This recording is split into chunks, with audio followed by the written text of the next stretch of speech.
Hi guys, and welcome to Angling For You. Today join me on the fantastic Oaks Lakes complex, and we're on Cedar 62, and today we're going to go through things all paste. Now I get asked quite a lot, how do I mix my paste? When do I use sloppy? When do I use stiff? How do I do sloppy? How do I do stiff? What are the rigs like for down the edge? What are the rigs like when you're fishing front? Today, hopefully, we're going to answer all those questions for you, starting by how we mix the paste and what does that look like. Now, my go-to, as you all know, is marine halibut and green swim stem. Now, for me, there's no sort of weight, or it's all done by eye and texture, and this becomes really easy to do even for the novice. So I've got just some normal pond water here, and it's very important that we add bait to water, not water to bait, and that just makes sure that the whole of the paste is hydrated and you get no dry spots in there, which is really important obviously when you're fishing the paste. So I start off with just covering a little bit of the marine halibut to start off with, and then a bit of the swim stem on top of that. Once I've done that, I give it a mix. I open my fingers and give it a mix, and it is really soupy. At the moment this is too wet, so that just basically water. So I don't need to add a lot more to that, believe it or not, because it will soak. But I'm just going to add a little touch more green swim stem, and just a little touch of the halibut. I move them out of the way, and as you can see now, it's more like a porridge or a slop, and that, believe it or not, is very similar to what we're going to fish it on. And what we'll do is just give that a really good mix and leave it, keep binding it and making sure there's no dry spots in there. When it all to come together like it's doing now, it almost looks like the consistency of wet concrete when it's in the mixer. And now that will set up, and we'll come back to that obviously, and we'll look at that, how that is, and then we'll talk about how we make the sloppy and how we make the firm from moving on from this. Right guys, so we've left these paste about 5-10 minutes, and the consistency now is completely different. So as you can see, it's still lovely and soft, but that's not sloppy paste, that's hookable, swingable paste now. So that doesn't need any more water, and I'll put some of that separated into my bait bowl to fish that down the edge. Now let's talk about this now. So why do we use stiff paste and why do we use soft paste? Now, stiff paste is which I call this. Now, don't want it so it's like a rock or a boiler. It needs to be soft enough to pull the hook through, but just enough that it'll hold on your hook. So that'll hold on the hook, and I'll be able to swing that out and it won't come off. Now, what's the difference? So with a stiff paste, I call it, that for me is something that you're going to fish close in, you're going to be in and out quickly, and you haven't got a lot of messing about shipping your pole out. I'll have two sections to my left where I'm going to fish it down the edge. I'll be able to put the paste on with a pot of the pellets in my hand. I'll have two sections already ready, and it'll just be a swing in, tip, drop, and be straight away. Also, if you get them onto your top kit, it's even easier, swing out and drop in. That's when I use the paste. And the other reason that I use a stiff paste is when they're down the edge, they're moving around and they're knocking about. It's quite easy with a soft paste to pull the hook out of the paste really easily. So I tend to use a sloppy paste when we're in open water. So we're going to fish open water with a sloppy paste to show you that. And again, it's fishing on the deck. Again, we'll be using hard pellets to feed. But to make the sloppy paste, it's unhookable in effect. You cannot swing it out, you couldn't hook it and dangle it. You have to use a pot to do that, which we'll show you when we're obviously fishing. So this stage, you want little bits of water, bit by bit, to make it into sloppy. Now, in the first place that we've added the water to, that's hydrated the paste, so it isn't going to go any harder than that unless you leave it out in the sun. It's not going to go any harder than that. It's absorbed enough water to hydrate those particles that the paste has, or whatever type of paste you have. From that, you need to keep hydrating it to then make it that sloppier paste, but only bit by bit, like I'm saying. So I'm just adding a couple of tablespoons of time, and this time people want to get fishing and I want to get on, but these little bits of time, that's where you are getting a better quality product, and you're going to end up with a better chance of catching. So we're nearly there now to sloppy paste consistency. Just a couple, maybe this might be enough water. We'll just have a see. And there's a little test that I do to see if it's a sloppy enough paste. So I'm just going to wash that bit off my hand, and I'll get a bit of the stiffer paste. So stiffer paste, if you drop it on your hand, it's a ball. It's going to roll like it does there. It stays in the same shape. Now with a sloppy paste, if it's sloppy enough, it should, when it hits your hand, it should flatten. So like there, it's flattened out. It could take a little bit more water. You still want it to have some shape to it, but you want it to be wet. So that last bit of water's taking it to consistency that I believe is absolutely perfect. So you can see there, it is unhookable, there's no way. You can see there, it flattens it out the bottom. When you drop it on your hand, it's flattening out, and that's what you want. That's the perfect texture of the paste for sloppy paste. And like I said, the advantages of fishing the sloppy paste are when you're in open water, that it does usually, I mean, you'll still catch smaller fish on it, but it does usually target those bigger fish, and they don't detect it as much. So also when it's not the time of year, meaning summer, and you're doing the autumn months and maybe early spring, a sloppy paste for me is better fishing, because the reason is it's non-detectable. It's just sits on the bottom fizzing away, and they slurp it in, not expecting it to be anything else than just some feed, and then obviously you're into the fish. So let's flip now to the two rigs, because they're similar but different. We'll go through those, and then hopefully we'll get fishing and catch some fish. Otherwise it's not going to be the best of videos, but at least you'll know how to tie and set up your paste. Okay guys, so I've got two rigs that we've set up. Obviously one is going to be for the edge and is going to be a smaller float, and one is a slightly larger float and has got a slightly lighter elastic, with us being in sort of open water. So the elastic, like if you see my other one fished at Oaks, is a 12 to 14 map elastic, and the rig itself couldn't be simpler. So the float is one of the wire stemmed ProGen floats, and it's actually like an F1 Slim, so it's real tall bristle on it. It's a 0.5, so it's quite a sturdy float. In the open waters I like something that's quite stable and that's not going to be moving about, and the wire stem is absolutely perfect for that. We've got the 3 number 8s underneath it. Now this is the important bit, you don't want to shot the float down to how you would fish it with corn, pellet, anything else. The float's going to be quite high. The paste will bring that float down. That way you know that you've got that paste on, and which is really important. The line is 020 straight through. Like I say, usually you hook better quality fish when you fish the paste, so we want strong line on there. Now there's no shot down this line whatsoever. People may have different versions of this and their own versions, that's absolutely fine. This is the way I do it. So no shot down the line apart from the hook next to the base of the float, and then just the hook.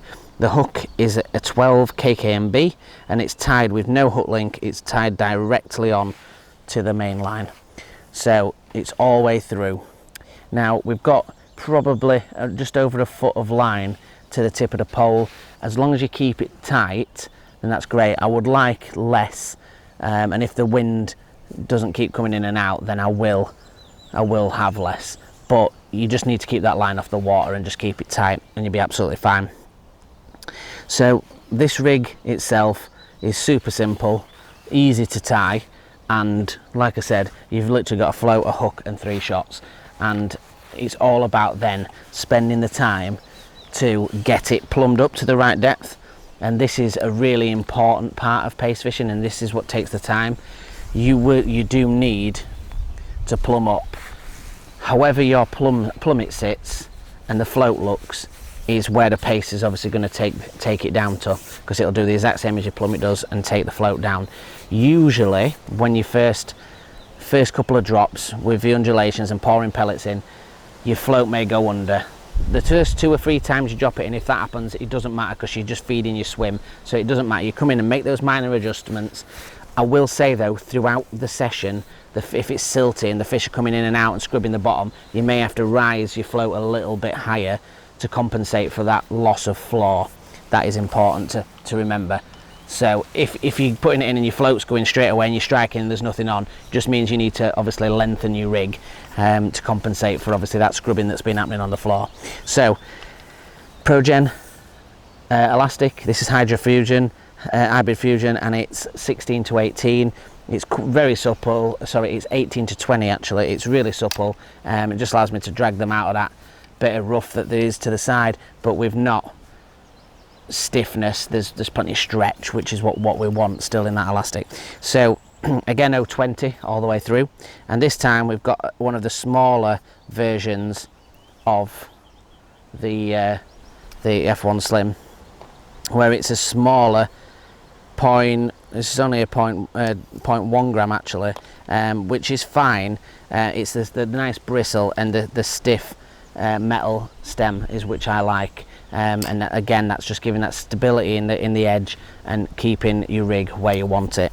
So this time it's only got 2 number 8s, and that'll just bring it down to sort of just around the black. The paste will take it down and make it perfect. And again, we've got the KKMB size 12, my absolute go-to for paste fishing. I don't fish with anything else. I'm not saying that, you know, there's loads of hooks out there, but for me it's thin and it's sharp and it's wide gaped, and which is perfect for paste, and it cuts through the paste really well and into the fish. I've tied obviously a knotless knot on here. I've left a tag, and the tag is really important as well. It just another bit to mold round the paste, especially when you're doing the sloppier paste. So that's a really good tip to do. Now the last thing, which is sort of essential, especially when you're doing a sloppy paste, is the actual cad pot. Now you do need a cad pot. What we're going to do is put pellets in the bottom, then the paste is going to go in. You've got to bear in mind when you put it in, the line will be dangling. You've got to make sure you look at which way you put it in. For me, because I'm left-handed, I will put it over the right-hand side, which means I'll swing the rig out and tip towards me, and that means that the line that's gone in this side will fall this side and it won't fall over the pole. If I tipped it left, the line would wrap over the top of the pole and would be in a tangle. So obviously this one I don't need to do that with because it's going to be a swingable, but I do need to do it with the other one for the deeper sloppy paste. I have got a cad pot on both, reason being obviously I'm going to feed pellets, so even though I'm going to swing the paste out down the edge, I do need the pellets in there, you know, to swing that as well, to drop that in. So what we'll do is we'll flip to main camera. Hopefully all of that was understandable. We'll talk about it when we're fishing. Do not hesitate to contact me on the Facebook or the Instagram, or even on the comments in this video if you don't understand something, or there's something else you want me to go into more detail about. Then we can touch on that. That's not a problem whatsoever. The main thing is it's a working method. Don't sit there for ages. You need to be in and out, and you need to be getting the feed in. Don't go with mild gear. You know, usually you're targeting strong fighting carp, and certainly on bigger venues with big fish, that's what you're going to be targeting. So we won't be messing about with the amount of paste that we put on, and we won't be messing about with the gear that we use. It's nothing worse than hooking a nice fish and it pinging off because we're not geared up for it. That said, we don't want it dragging around bits of line anyway. So let's flick it round. I think we will start on the forward line first, and see if we can catch from there first, and we'll see if we can have a couple of fish off that one, and then we'll go down the edge and see if we can have a couple of fish from that one as well, and it'll give you an indication of how we hit the bites. We'll talk about that, how the bites differentiate, when some bites are not bites, and we'll go into all that when we're out there. So let's flip the camera around, let's get it out there. Right guys, so hooking the paste, we'll go into that first. So I have a little bit of bait tub of water It allows you to wipe your hands and stop you from getting paste all over yourself. Now, firstly, I get a ball of paste and I'm going to show you the sort of size. Not messing about, it's a good size of paste. And we get the hook. We're making it a dimple in the middle of it, and we're laying the hook in it, and then we're just closing it round it. And it's important to see where the line comes out, and I rest that on my knee. Rest that on my knee so I can get my pellets. The pellets, you want to start off with nearly a full sort of pot, and you want this to go in every single time. So now, like I was saying, the line is to this side of the pole, so this is the way I need to tip it. Otherwise, that's when you end up dropping it and getting it all over your hands. So just dab your hands in that water. That's why we have that behind us. So really important that you stay nice and smooth, nice and steady. Make sure you keep your eye on your roller behind you so you don't drop off and throw it up in the air. And you don't want to be dropping your paste in from a height. You want to go quite close to the water. So swing that float out of the way. And then we're just going to lay that paste in with the pellets, lift the line over and just lay it down over the top, and then we don't need to move it, and that paste will bring the float down. And if it doesn't, it may be that we need to be a little bit deeper. We'll leave it for a couple of seconds, and sorry, a little bit shallower, and there's a little dink on the paste straight away, but it definitely needs to be, the float needs to be shallower. And that's what I was saying about your first three when you can have that as just as a feed, and we'll give it a couple of seconds because there may be a fish there if there's a touch on it. If it doesn't rock it under, then we're going to just lower. There we go, straight in on the paste. Oh, and we're just on and off. So we're going to just lower this down. I think there's a little bit of a branch under there as well, but definite bite there. So we're just going to lower that down very slightly to give us a better indication. And don't be afraid to adapt, like I say, your depths and things like that while you're fishing. So again, we've got another piece of paste, and bury that hook inside. Just rest that on your knee, bring down. If you're doing it with just a top kit and you've got more pole in your hand, then just fold it underneath your arm. I'm only using a short pole, so I've got it sat on the rollers.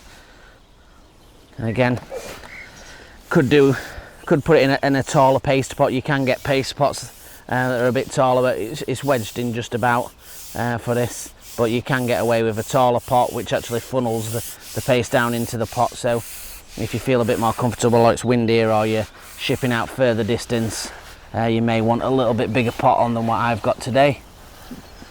And tip all them pellets in.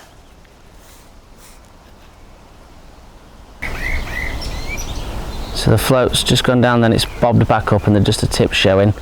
So you don't want to be hitting any of these little tiny bites. You just want a full ball whack under, or you want a shoot out the water bite. Either of those, you want to strike quite firm and strike straight up like that, and then we're straight into the fish. And it's important that you strike that little bit firmer, because obviously you're pulling it out of the paste, and this feels just like a small F1 to start with. But usually the smaller fish come into the peg, and then we get onto the bigger ones, so I'm not too worried. And it really wanted that paste hooked perfectly inside the mouth. And even this size 12 hook, even for sort of small F1s like this, is still not too big. Giddy, giddy, giddy, giddy, giddy. Nice small little F1 to start. We're getting back in. I want some much bigger than that, and usually we find those down the edge. So let's fingers crossed that there's some going to settle down there. I'm just going to keep throwing some pellets in there. I'm hoping not to attract those ducks in between. So again, just repeat that process of getting that paste on.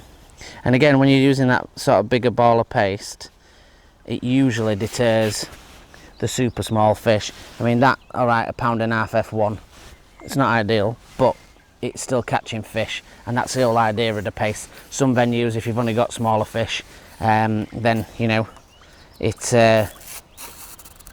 will catch them.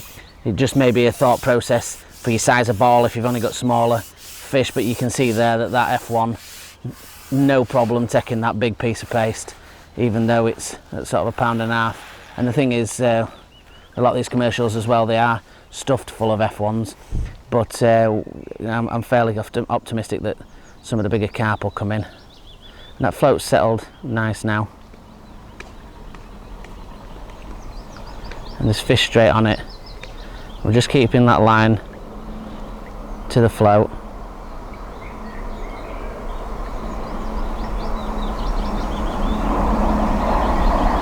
Like I say, we just want that strong bite, that straight under bite, or that straight up bite.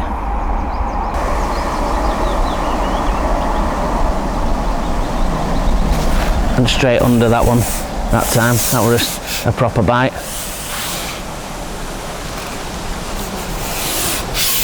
Straight under bite. Again, I don't think it's anything particularly big. Another F1, I suppose, and it may be that the edge line produces some of the bit bigger ones, fingers crossed. But we are very close to spawning here, so you know, the F1 sometimes will continue to go while the carp are messing about with each other.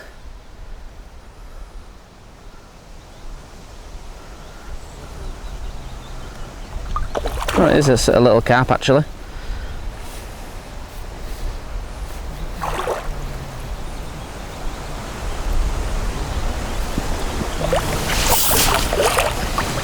Nice fish, not massive, but again, more than welcome. They've been going crazy today when they get in the net. Absolutely, oh, the hooks come out in the net. And that's another thing to mention actually, with paste, because it pulls through, you do need to keep that tension on, because a lot of the times the hook will come out in the net. As long as you've got tension on the fish, you're usually alright. A nice little carp. So around the £3 mark. It's a lot bigger in here, but still very welcome. We'll give it one more drop, and we'll go over to the edge line and see if we've got any going on that one.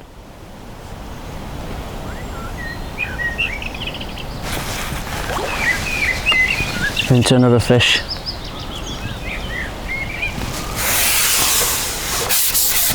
Looks like another carp.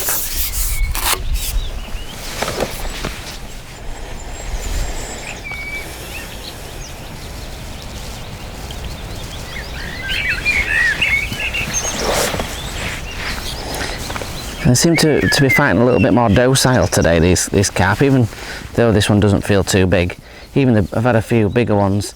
I think it's just getting to that time, and you see that came in reasonably easy, and it's not a small fish, but it's not a giant. But I tell you what, it's a lovely looking fish. Again, just find out just in that corner of that mouth.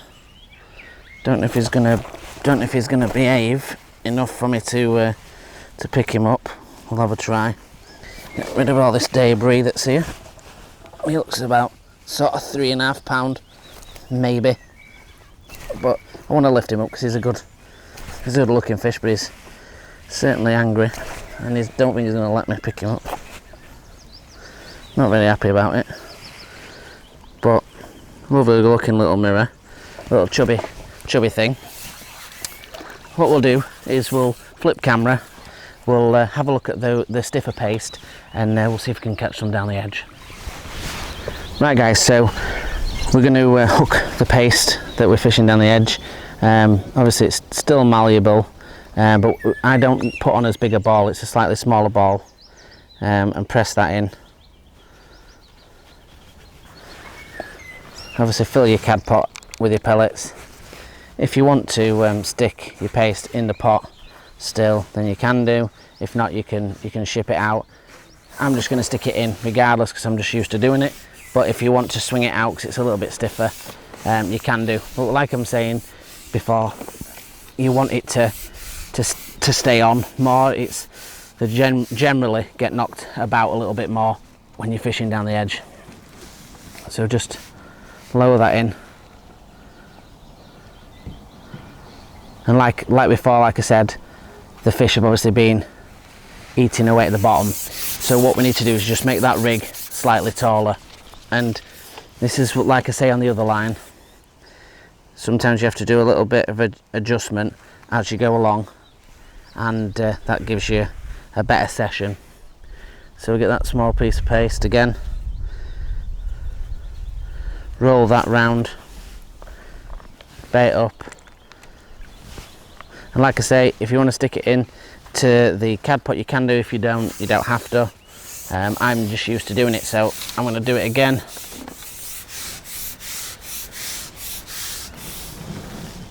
Just going to lower it down that side and lower that float onto the top of it.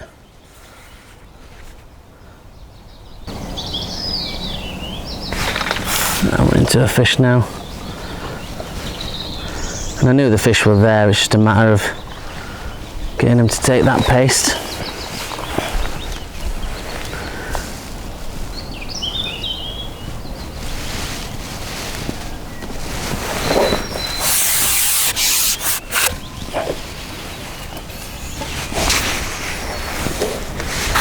Just keeping constant pressure on, like I was saying before, when you got paste, they suck it in, and you've got to be quick with those bites. So those hook holds are usually just hooked, and we want to make sure that we're sort of getting those fish in.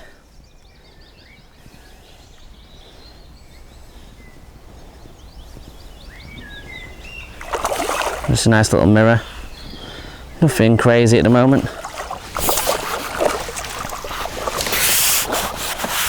Straight into the net.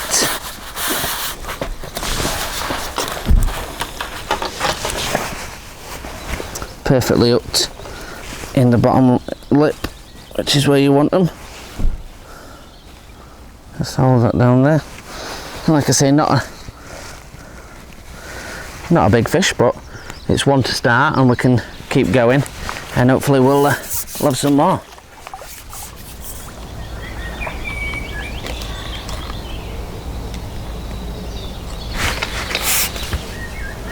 Into the second fish,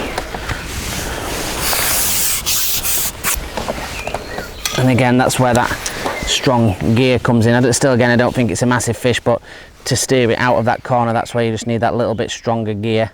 And like I was saying to you before, that it is still quite supple, this 18 to 20, but that's where the strong line and certainly this isn't testing it anywhere near to the max, and like I suspected, it's an F1, and that's from what I saw on the float, would have suspected it would have been quite jittery, quick bites, and then with those you have to really wait, and sometimes they'll slide away slowly with an F1, but I do wait until they really bury before I do that. I'll try and get him up for you. But again, a nice little chubby fish, about 2.5 pound, and you know, it's all about the method of catching. It's not always, you can't always select exactly what fish you always want a double figure fish or something down the edge. But like I say, venues like Oaks and many like this, there's a lot of F1s in there, and they put those fish in there to up the catch rate and to make it more fun, so you can, you know, catch all year round and also enjoy your fishing. And then there's plenty of carp in here. There's one out there now, and I have had a few mugged today, but for me it's all about catching the fish, and anything that swims elite paste, so it's always a good safe bet.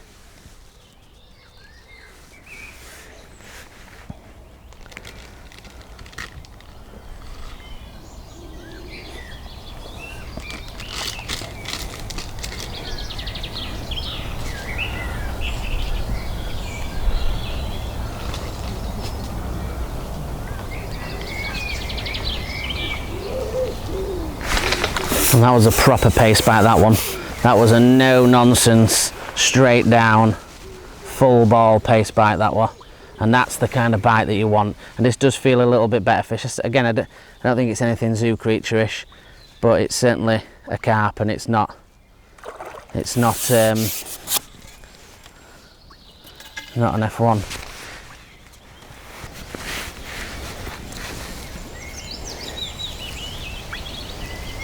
Just plodding around. Does feel like a carp, not an F1.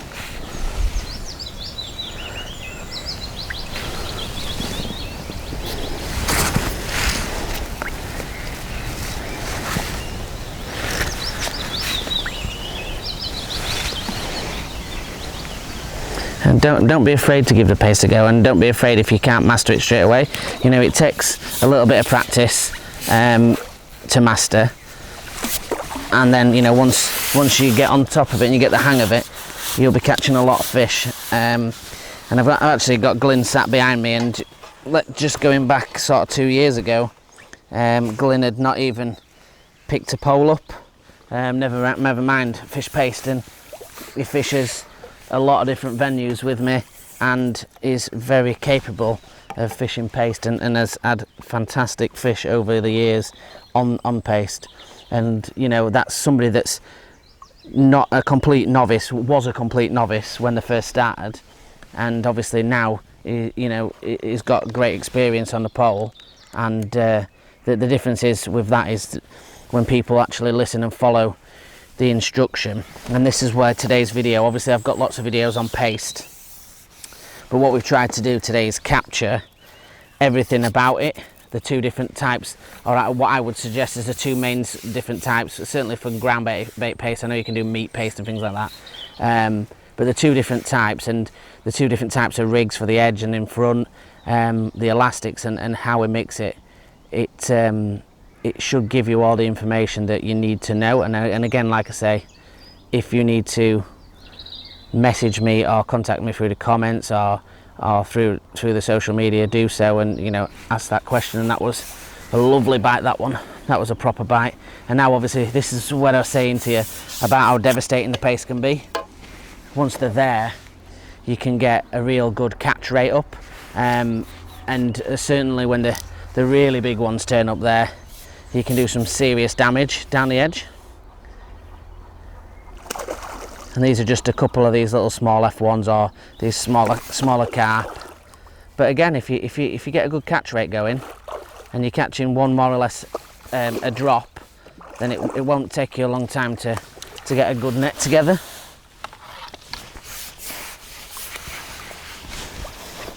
Hooked perfectly in the litnesses. They're all giddy, these fish, when you get them out. Again, hooked perfectly, and again around that same size, sort of 2.5 to 3 pound, short but dense, a bit like me. What we'll do is we'll try dropping one more time, and then we'll end the video there, and I'm sure I'll continue catching away once we unhook from the net. But like I say, it's all about that persistence. You know, we could have very easily got frustrated with the smaller bites, but we've persisted on there, and now the last sort of 3 fish in a row have been proper bites. And that's fishing in general. I think a lot of people nowadays we're spoilt with commercials, and I think a lot of people just want to turn up and empty the pond, and if they don't do it sort of straight away, they lose interest with whatever method they're fishing, or with the venue or whatever like that. And although it's nice to go to those bagging venues, continuously bagging, I do like the challenge, and to know that I've actually earned my fish.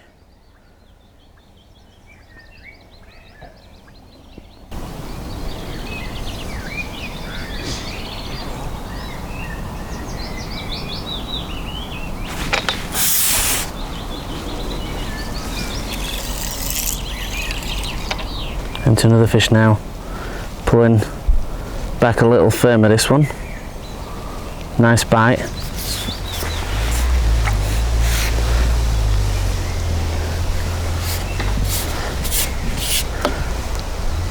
a nice fish. Again, I don't think it's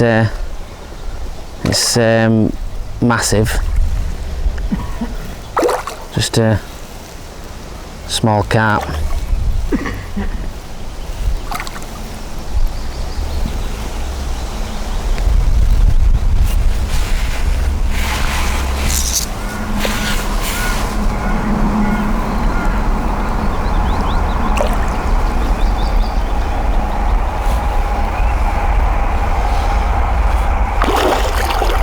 It's like a mirror.